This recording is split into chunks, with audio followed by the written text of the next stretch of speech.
good morning. Ito nga po, nag-prepare na po ako ng agahan natin. Ito nga po, nag-prepare ako ng sibuyas, dahon ng sibuyas, at bawang. Nilagyan ko na rin po yan ng Knorr cubes. Ito po yung kanyang itlog at ito po yung kamatis. Ayan, marami po siyang kamatis kami ng TV. Agahan tanghalian na po yan. Ayan.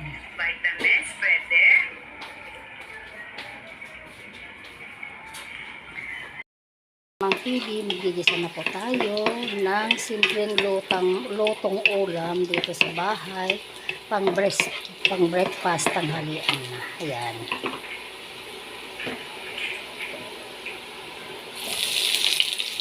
Maraming sibuyas po tayo ngayon, gaya ng sinabi ko nung una. Nung una po tayo ay napurga sa talong, napurga sa okra. Ngayon naman po ay mapupurga tayo sa kamatis. Ayan, lalagyan po natin ng magic sarap, ng Knorr cubes, at saka yung dahon ng sibuyas.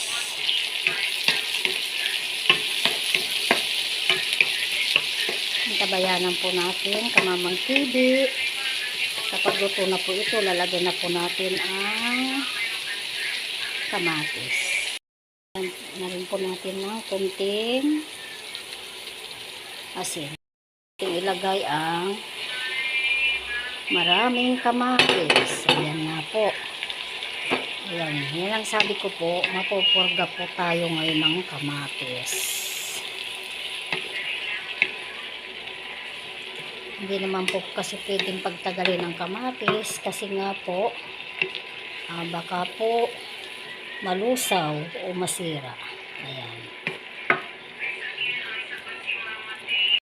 Kamamang TV, ito luto na po yung ating iginisang sibuyas, kamatis, bawang. Ayan, pwede na po natin ilagay ang itlog. Ito po.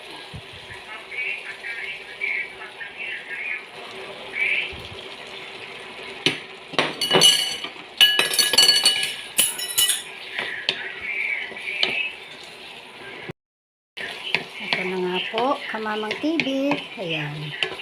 Medyo patuyuan lang po natin siya ng konti.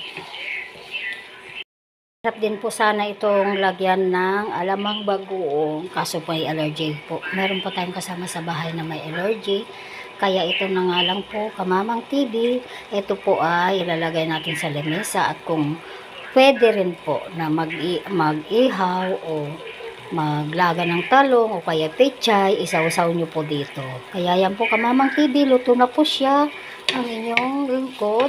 Sana po patuloy nyo tangkilikin ang aking mga videos at patuloy na panuorin at tapusin pati ang kanyang ads. Thank you. God bless us all. I love you all.